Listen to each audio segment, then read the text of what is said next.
have a quorum now, and so we'll go ahead and I'll call the meeting to order, and we'll do the roll call. Lacey Bissett. Here.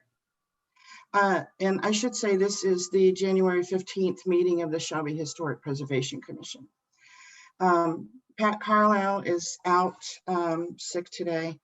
I'm here. Mary Durkin. Mary here. Mir Shag. Joe Geis. Here. And Jessica Gribbin. Present. And we have, I guess we call him a guest today. We have City Council member Garland Gates with us today. Good morning, everyone. Good morning. So we've established a quorum. Because Pat is not here today, could someone take the minutes for the meeting? Mary or Lacey, maybe. Thank you. All right. I'll list you guys. The heck is that? I can. I guess I'll just probably use previous minutes as a guide since I haven't done it before, but. Thank you, Lacey. The minutes are fairly easy. You just report on anything that was a motion and the results of the motion. A lot of times we put in extra information just for, historic purposes, but really what's required is to just have, thank you, Joe. I couldn't see Lacey with the agenda up. Sometimes we put historic information in, but what's really required is just the motions and then the results of the motions. Okay. So, thank you very much. And if you need help, let me know. And, these are recorded, so you can always go back to the website or to YouTube if you happen to miss any information or anything. So are there any additions or changes to the order of the agenda? Okay, then we'll move on. Motion to approve the December 18th, 2020 digital and written minutes. I move that we approve those. Motion from Mary, a second. Everybody's doing double duty today. I'll second. Thank you. All in favor? Aye. Aye. Okay, any opposed? Motion carries. The next thing we have is election of officers. We have 3 officer positions. We have president, vice president, and secretary. I'm currently holding the president position. Pat is holding the secretary position, and then the vice president position was held by Joe Thompson for a few months before he left. So that position is open. I would be willing to serve as president again, and Pat said she would be willing to serve as secretary. So are there any other nominations from the floor for either one of those positions? I move we nominate Lacey. Lacey for which? The vice presidency. Oh, okay. I was doing the president and the secretary first, but thanks. Okay. Actually, we'll I was do just that. thinking. Okay. And we'll just approve all of them at once. Yeah. Lacey, are you willing to serve as vice president? Yes. Thank you. Great. So we have a slate of me as president, Lacey as vice president, and Pat as secretary. Are there any other nominations? Okay, we'll call for vote. All in favor? Aye. Okay. Any opposed? Nay? Okay. So we have our slate of officers for the year. I included the 2021 goals on here. We set some goals last year of education and communication. I think that those are probably pretty good goals to carry over into the new year. Do I have any other comments or anything else that we should be looking at this year? So education includes things like evidently our design guidelines will fall under education, as well as just letting the public and the property owners know that that we have a historic district and that they're part of the historic district, or a local landmark, or whatever category they fall in. State historic inventory, I think, is one that we really need to work on this year, because I would be willing to bet that almost 100% of the people that own properties on the state inventory don't know they're on the state inventory. I think it's that many, because the state inventory was actually created before the National Register of Historic Places register was. So I am butchering the name of that. National Register of Historic Places. So I think that probably needs to be a focus this year, as far as education, making sure that those who are on the state inventory do realize that. And they're about 55, give or take. I think some of them are probably dropped off because the buildings are no longer there. So I would suggest that be a priority as far as education and communication too. So anything else that you think that we should add? As far as education, are there any things that the commission can do, like attend? Maybe you can make a goal to attend, a handful of seminars or educational pieces that will help you guys with resources to help property owners. That's a good point too. There are a lot of, especially through Preservation Ohio, there are a lot of webinars that are free. Some of them you do have to pay for, but that is a very good priority too, is the education for us too. So thank you.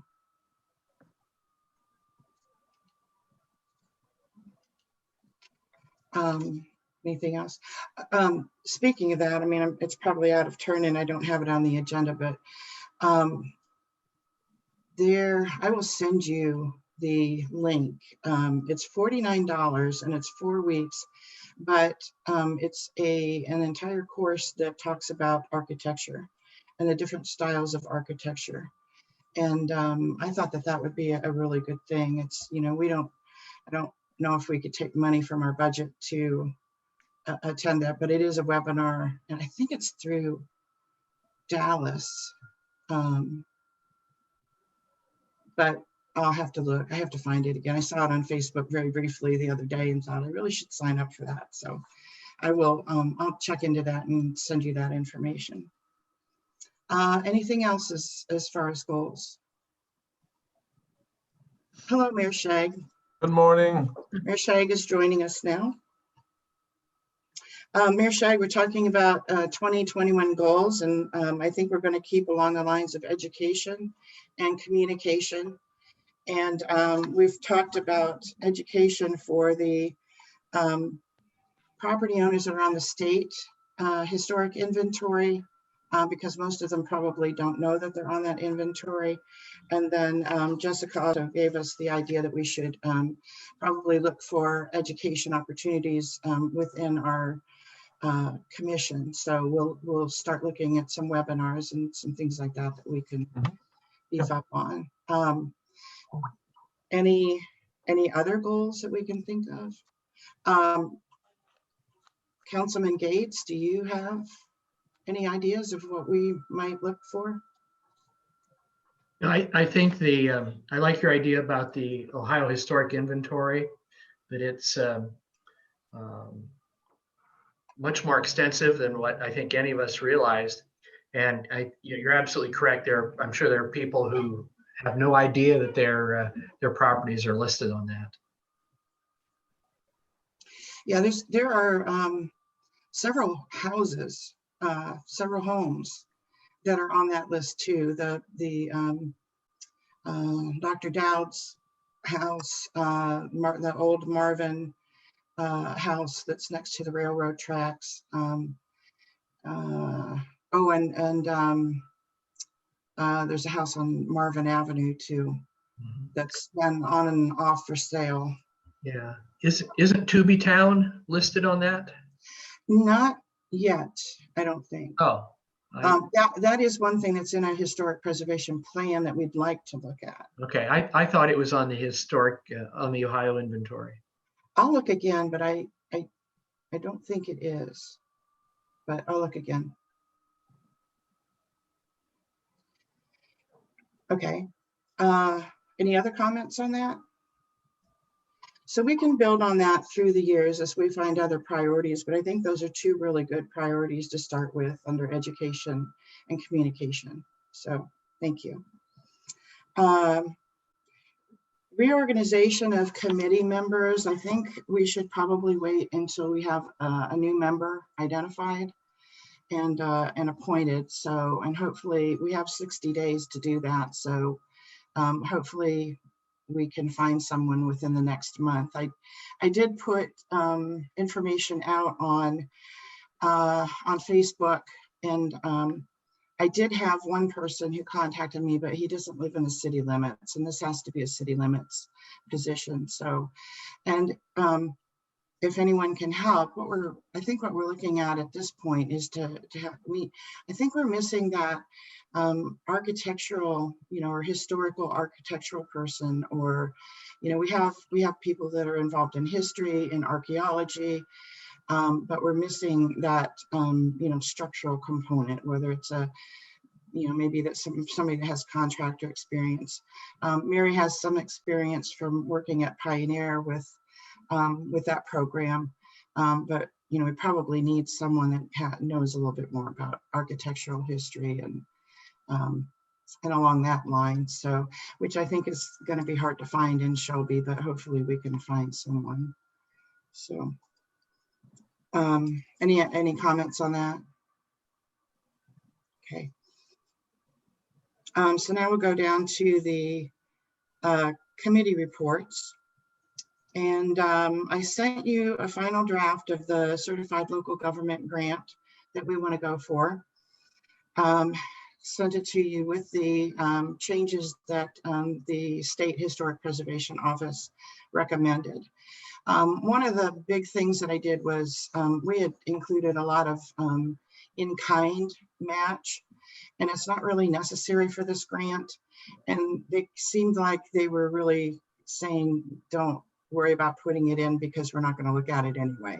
And it's not, I don't think it's going to hurt our chances to get it. I think the cash match that we are proposing, which is about $3,000 in addition to the $22,000 that we would ask for from the state, would bring us up to about $25,000, which would get us a fairly, that's usually between 22 and 25,000 is what consultants cost nowadays. So so I took the liberty of taking that out because it would have been more paperwork for us, because we would have had to document all of Joe's time, all of Brian Crumb's time.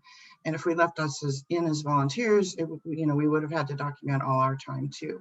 And I think we should still document our time so that we know, personally how much time this effort is going to take. But to put it in the grant, I just think if it's not going to matter whether we get the grant or not, then let's just, not worry about that paperwork. So I hope that was okay.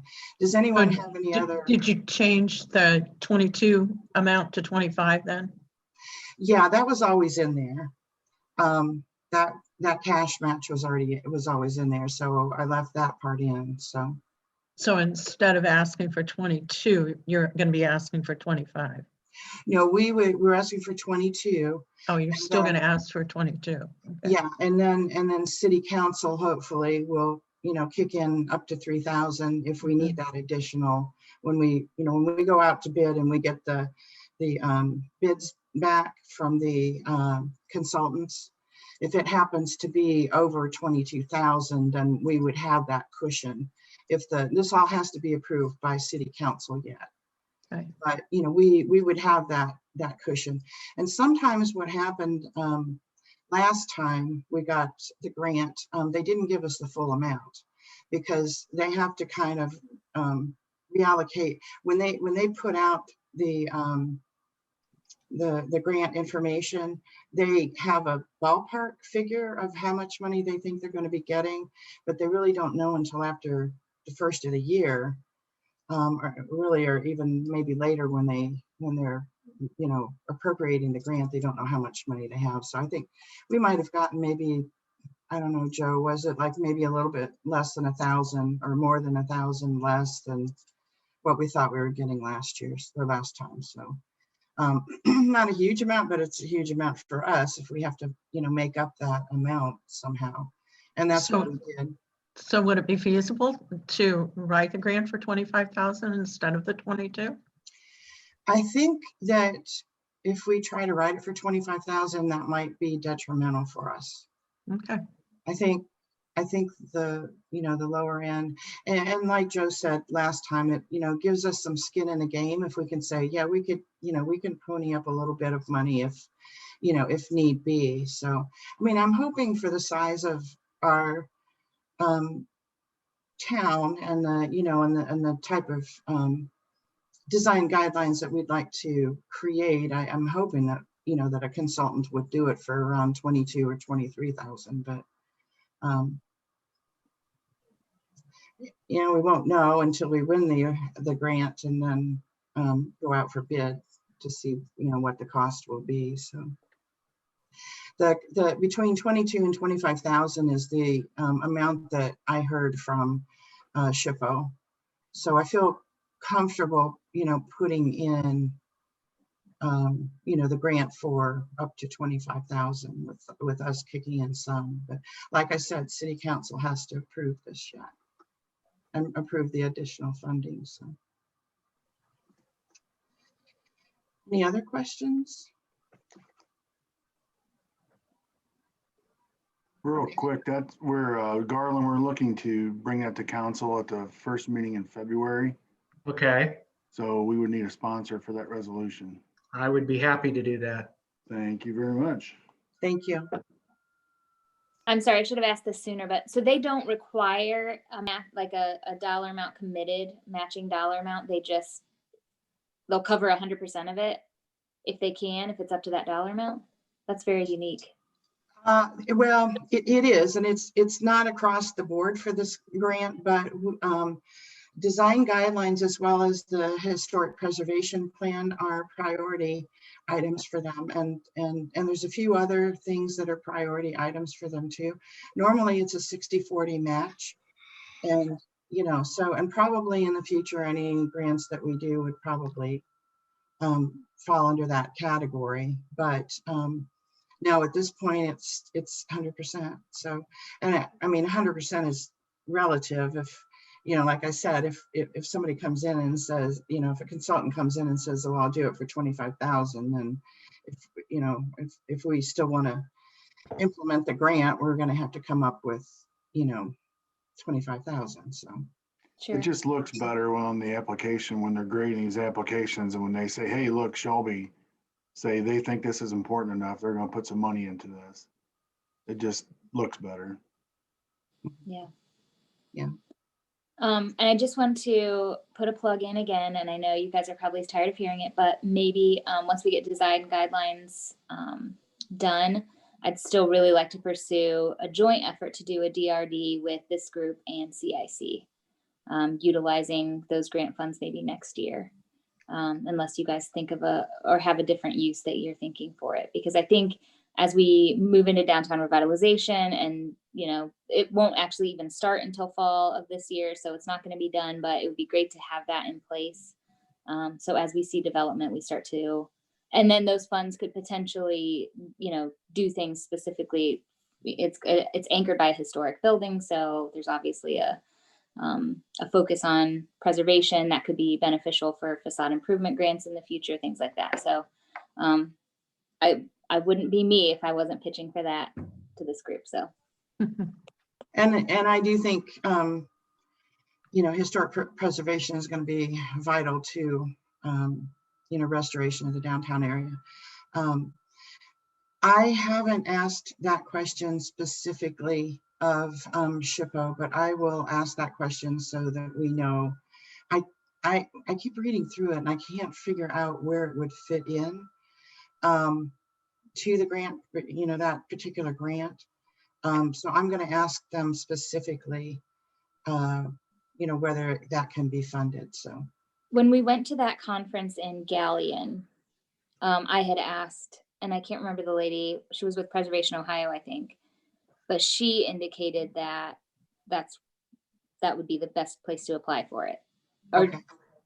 as far as I know, again, on my limited knowledge of that world, but she's the one that kind of pushed me in that direction. So she may be a good resource too.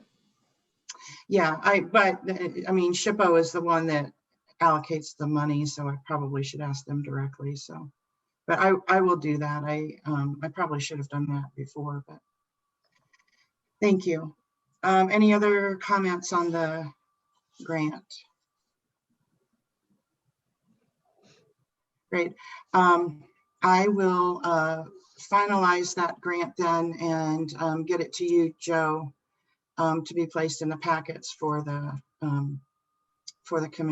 city council members. And then, like Joe said, hopefully the council will approve it February 1st.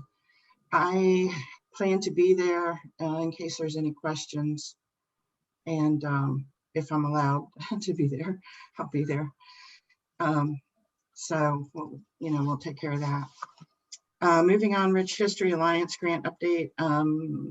Next grant cycle is January 1st. I think we talked about at the last meeting that we should probably shoot for maybe March to apply for a grant for that. What we've been looking at is a grant to do a repointing workshop and use the engine house as our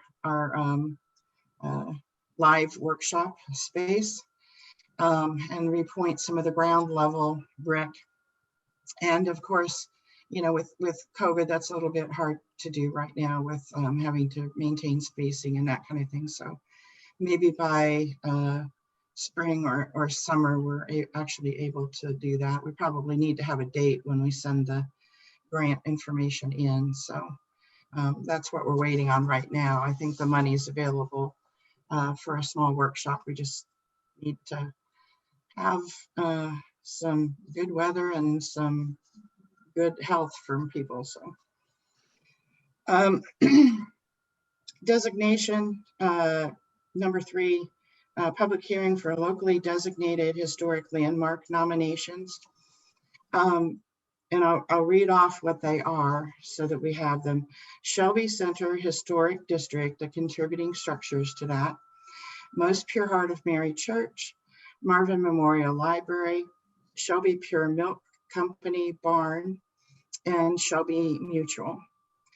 The public hearing is set for January 22nd, 2021 at 9 a.m. Through Zoom. We have gotten one letter of public input so far, and I will send that to you. I didn't want to send it too far ahead of time, but I will send that to you this week. We may get another letter in. I think there's some misconceptions about what we're trying to do, and I wanted to clear that up a little bit.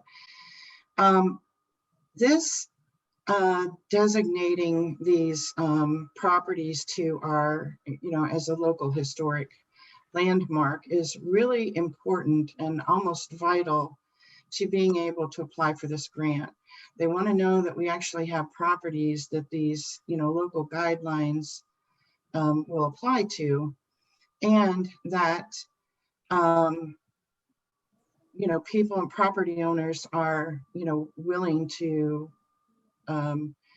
be designated as a local landmark and to work with us to create these design guidelines. As Nathan Bevel said a couple months ago when he visited, the worst thing you want is to develop a bunch of local guidelines with no one on a local landmark that has had any input or, is now bound by something that they weren't able to have a hand in and have discussion on. So I went back and listened to his talk last night because I wanted a better understanding of what we were doing to make sure that we were on the right track. So it may seem like it's quick that we're moving to put these properties on our local landmark listing, but it is necessary. It's just another way of being able to show that we're all in this for, historic preservation. And so, that's where we are on that. We'll see within this next week. I'm going to do, because I do understand that there's some apprehension to this, among, we're putting what, 29 structures that are already either on the local or state inventory, plus a couple new ones on. So I can understand that there's probably some apprehension about what all does this mean. So I'm going to try to get out some more publicity this coming week to kind of explain, where we're going with this and why the need is there, and and what it's going to mean for people. So hopefully that'll help some. But at this point, we've only gotten, I think, Joe, have we only gotten one? Right.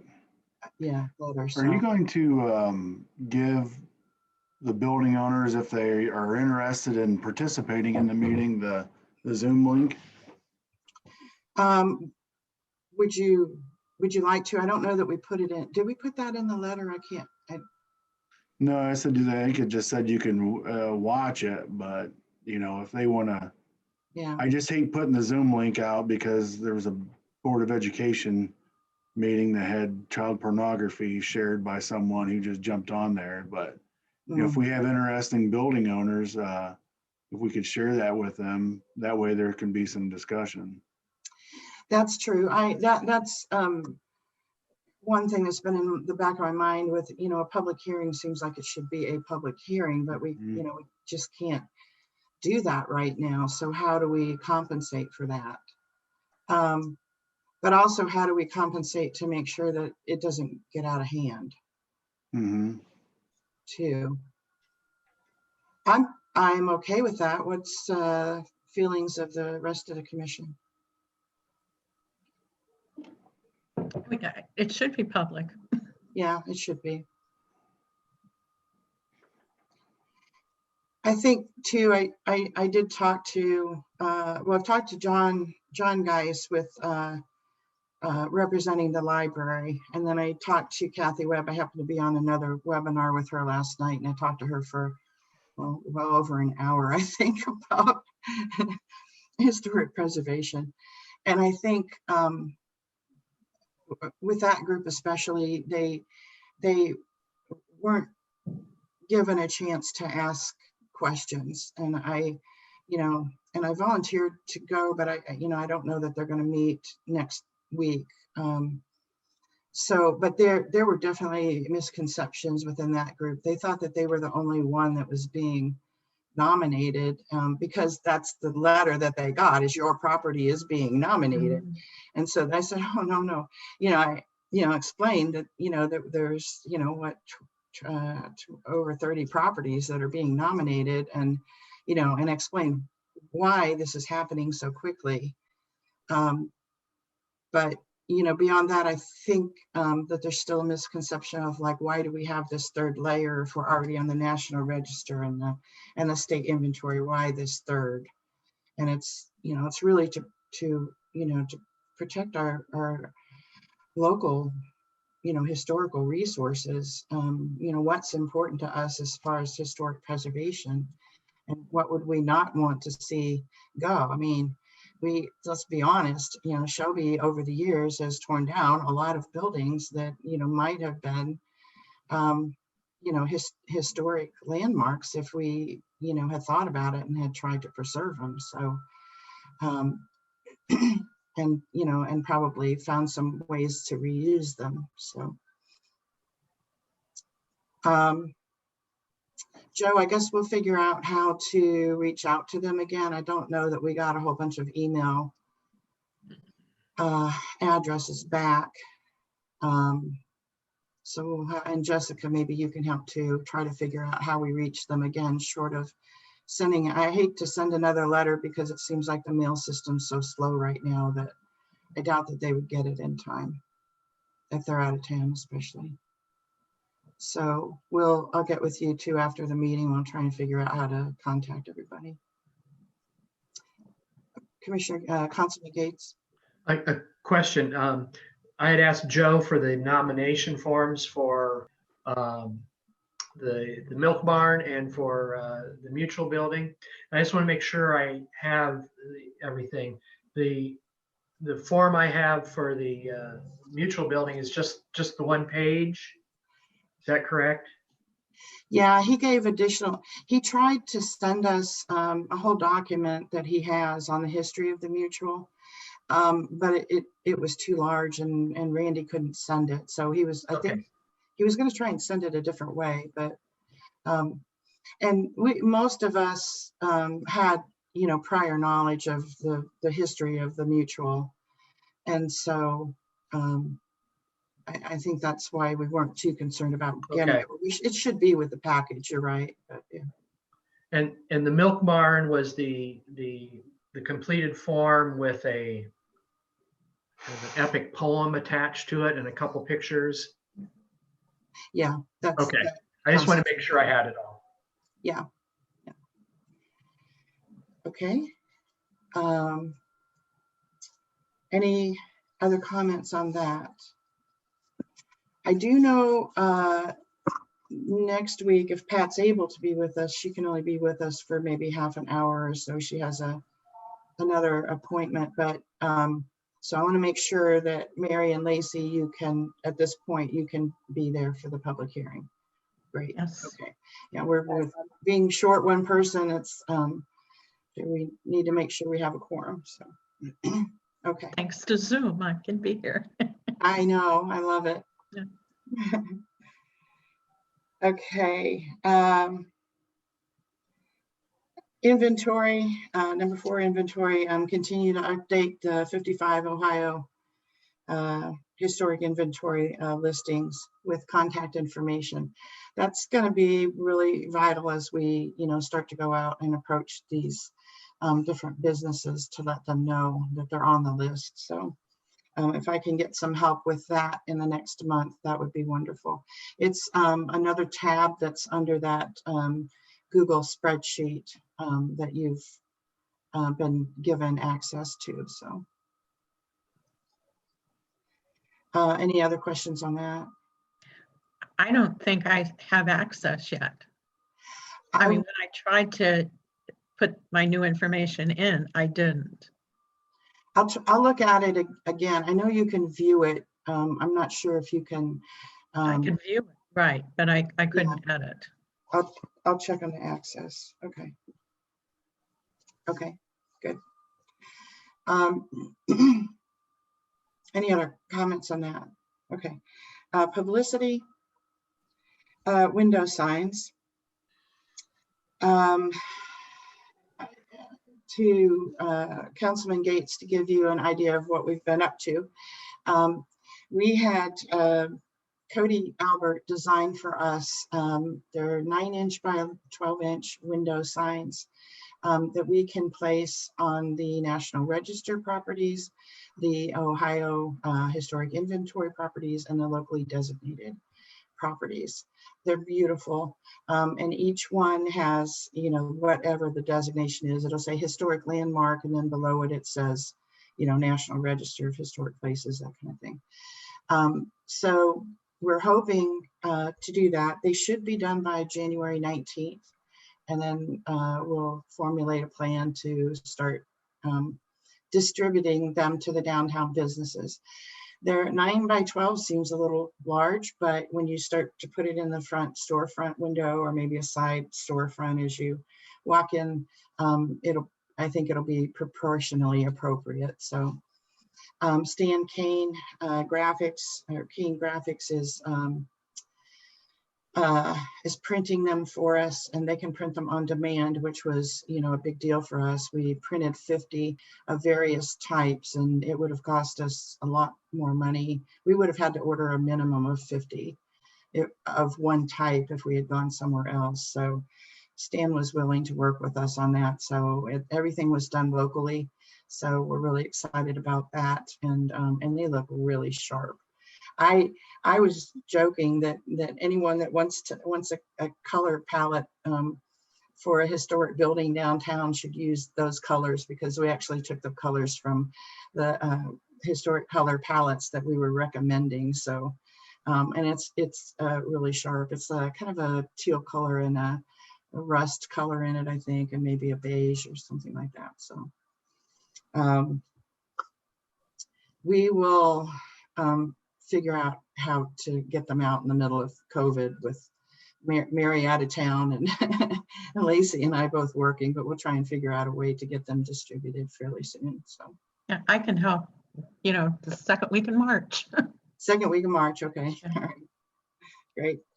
Yeah, I would like to make personal calls, although I know some of the some people are renters in the building rather than the property owners. So we'll have to kind of figure. Maybe Jessica, maybe you can give us some ideas about how to go about that too. So I would like for us to make calls if we can, if it's safe, because I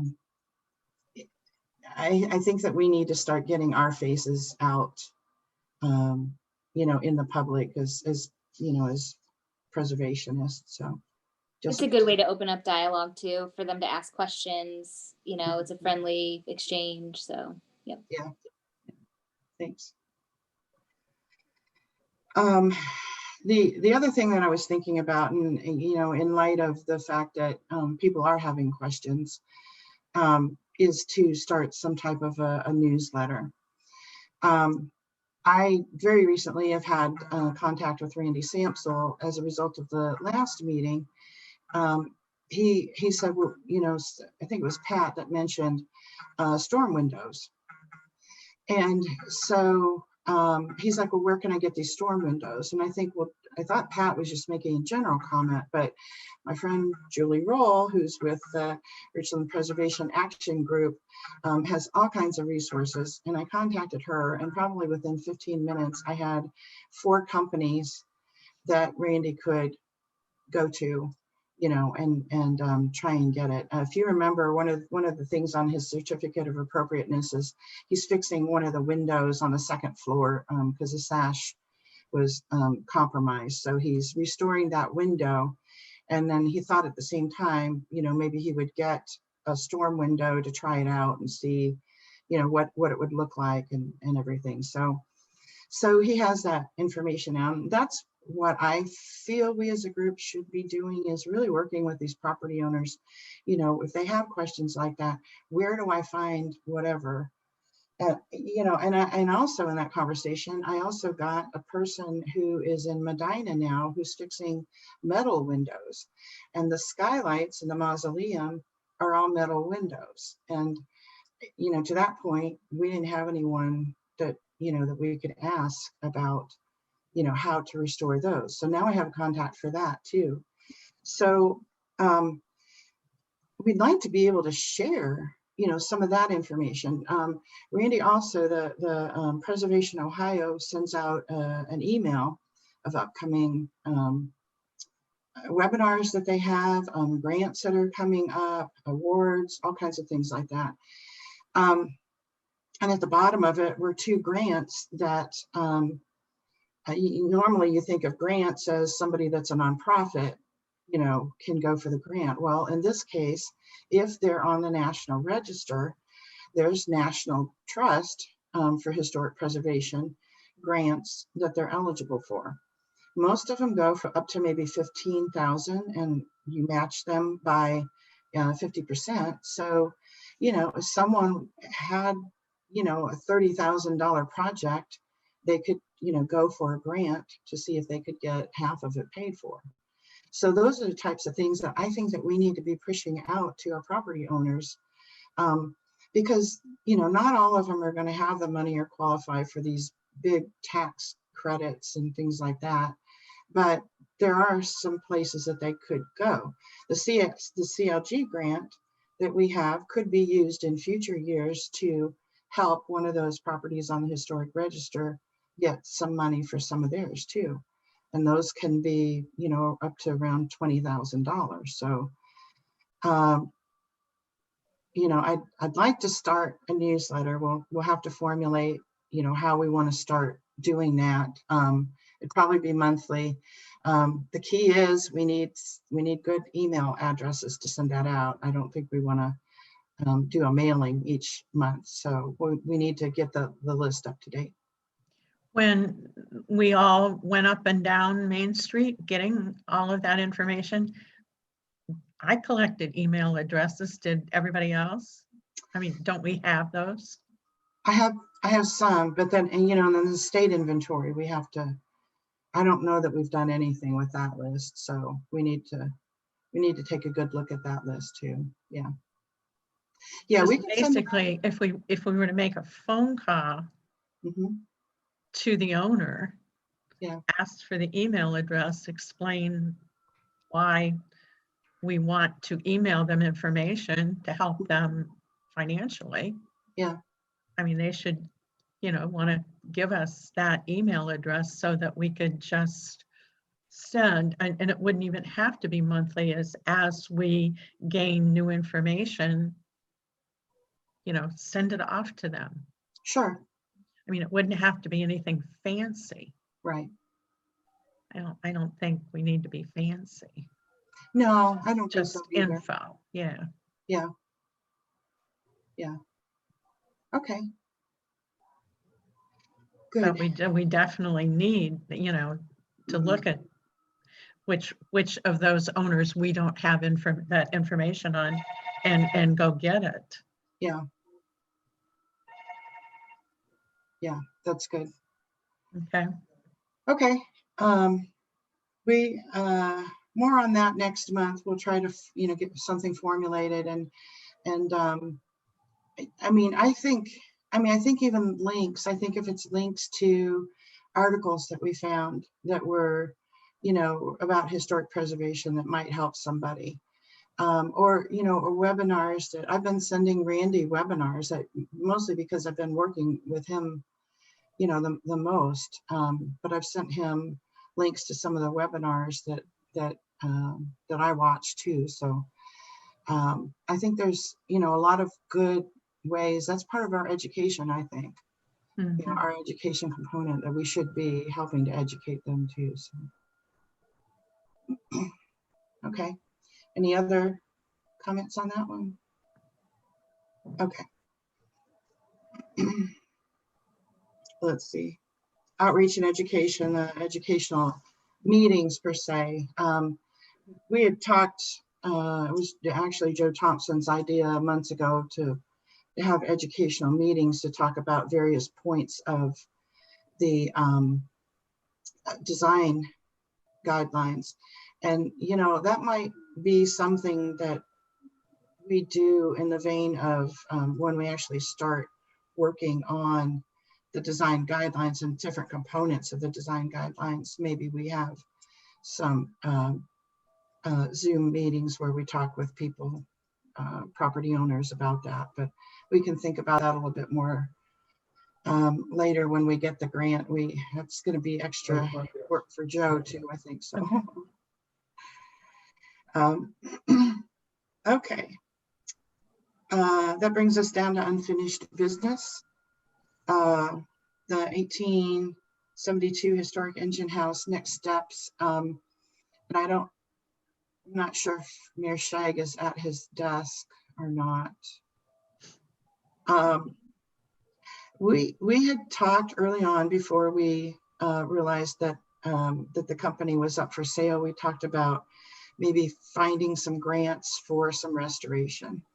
And I think I had actually gone to the point of breaking out the different components from an engineer's report of things that needed to be fixed. And I don't even think a new roof was part of it, but I think a new roof, you know, was brought up too. But a new roof, the parapets at the top that are brick are failing. And honestly, if we get another decent bit of wind, you know, they could really be compromised. So there's things like that, you know, that we could help the city go after grants for if we knew if that's something that the city wants to do. But, you know, that's also realizing that we would probably have to have some kind of a match, either a cash or in-kind match for some of these grants that we go after. But I think that I'm opening up the conversation again to see if it's something that we want to pursue, and if we want to, you know, pursue it with city council. And I know that at this point the funding is and Councilman Gates, you can probably answer that. The funding probably isn't there for grants, but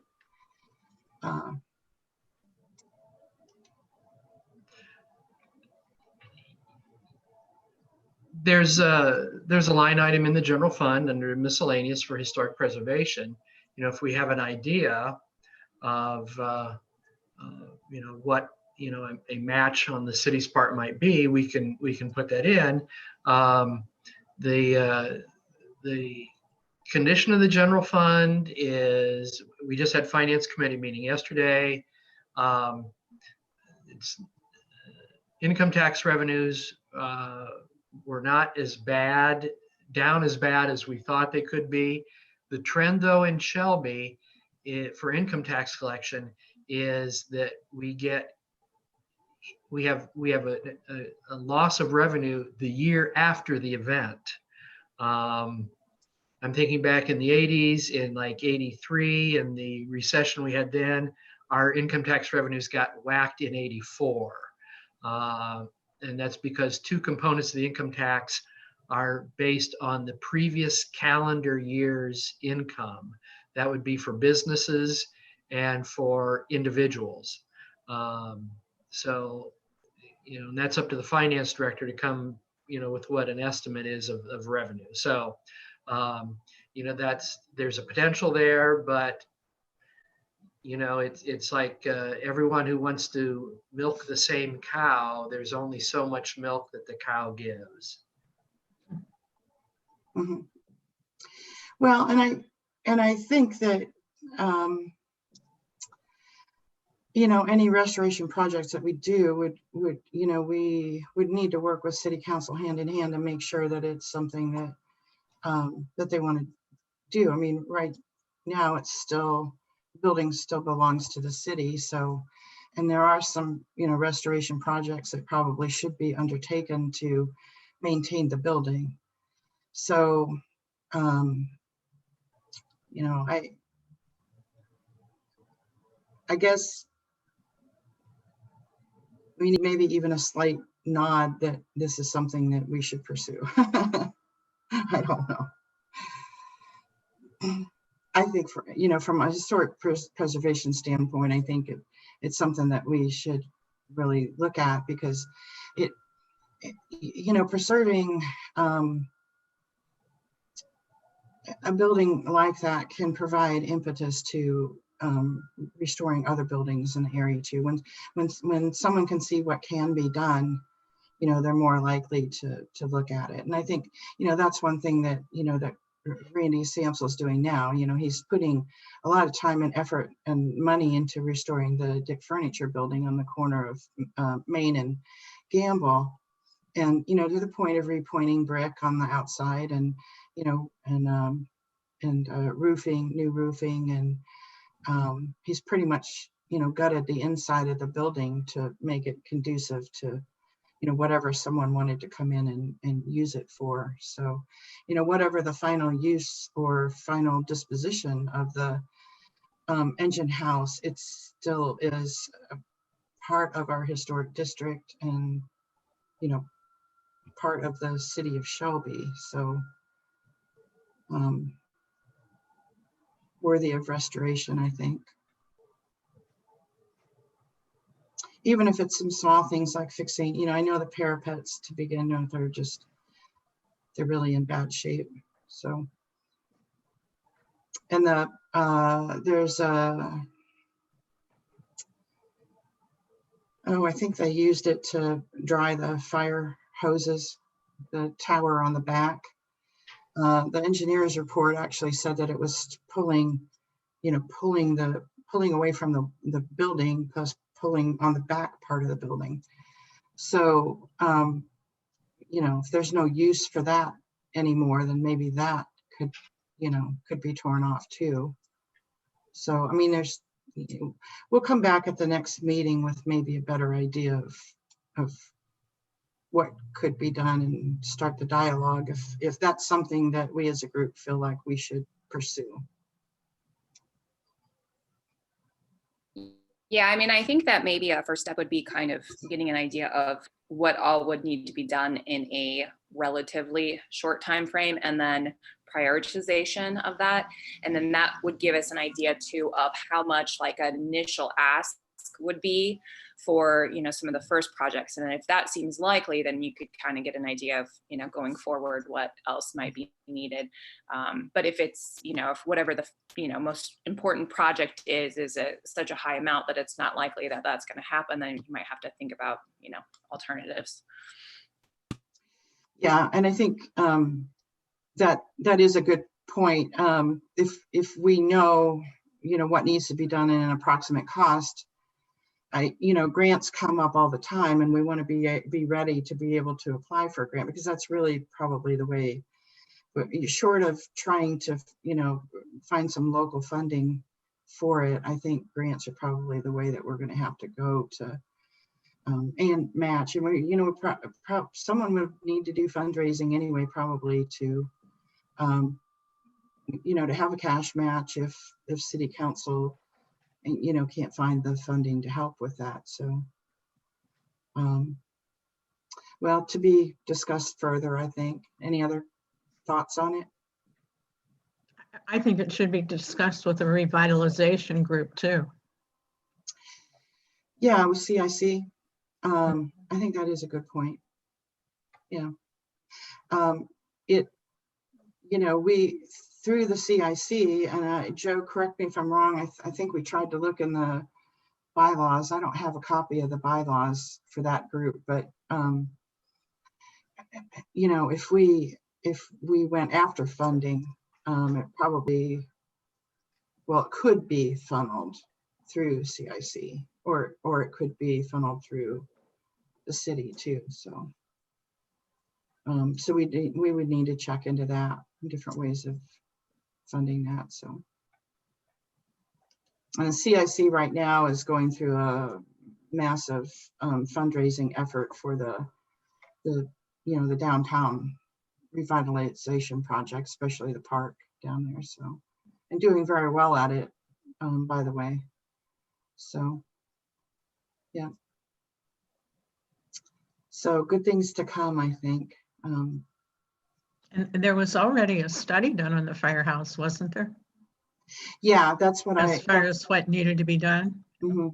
Yeah, and I started to put it together, and then when we found out that that there were other issues, and the building actually was, Mayor Shag had offered it to the EMS company as an incentive to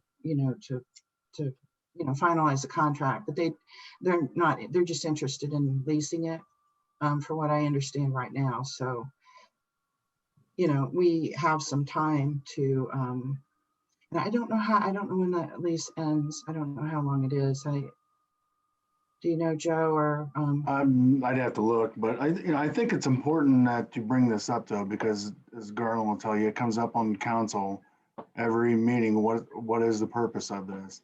Mhm. And, the last time the bricks fell, it came to me to say, get this fixed. So I'm going to be a little bit say, hey, what is our plan? Because obviously if we just let those guys sit down there, I don't know how often anyone from the city goes in there and just looks and sees what's happening, because there's obviously some issues for that building.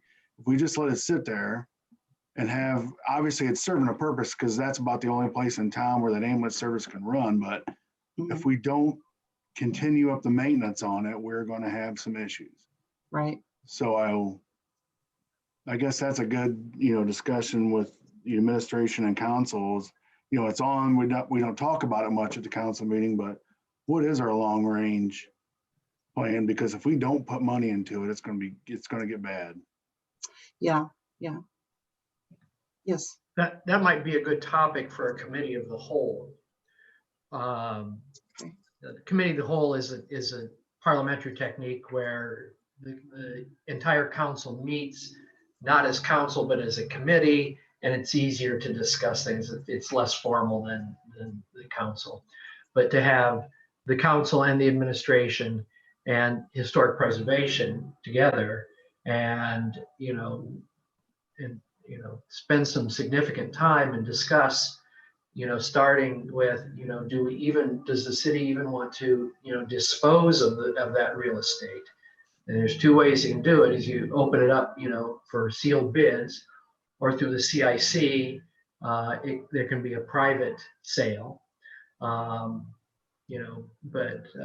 because that could be on the table. I'm not advocating for it, but I'm a firm believer that the city is not in the business to be a landlord. So, but and then going through and whether it's we have, not sure we have really much of a lease necessarily. Well, we do have a lease because they transferred the lease, and I think that transfer has to come to the city council at some point to approve its transfer. But and what do we do? It could be the city could dispose of the property and retain preservation easements on it. That is a technique that is I don't know how well known, but it does. They do exist. Property is sold to and with the historic easements is you have to maintain from the exterior, the historic integrity of this building. But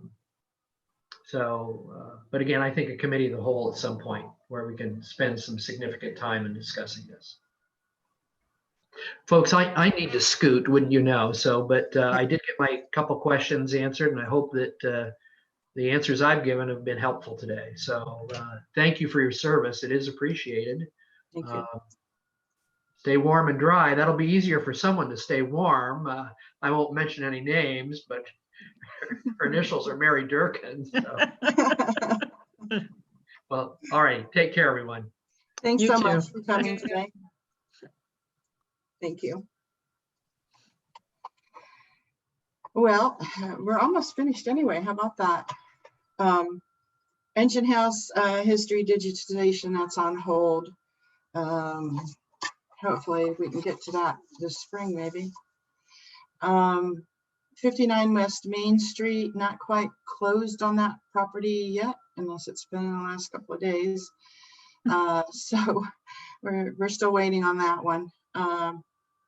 But the potential new property owners do know that it's on the historic register, and that we will need to be looking at replacing the window and the update. The certificate of appropriateness deadline is run out to replace those windows. So they do know that.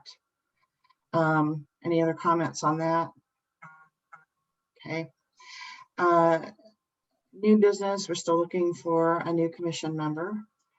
And we talked about that a little bit earlier. And then I guess I took it off the agenda, but I do plan on being at the February 1st meeting. I will be given the annual report.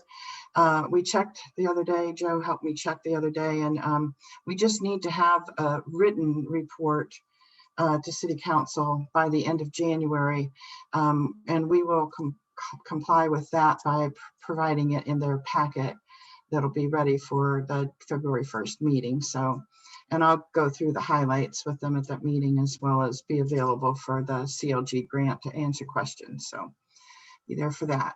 Any other new business you can think of? Okay. Reminders, February 19th is the next commission meeting. Our public hearing is next week, January 22nd. And like I said, I will forward you the one letter that we've gotten so far.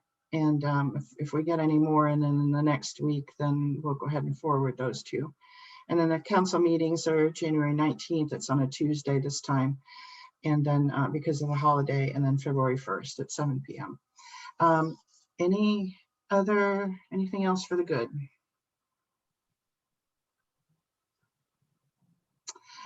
All right, hearing none, the meeting stands adjourned. Thank you for coming today. See you Friday. Yeah, Okay. an hour. How about that?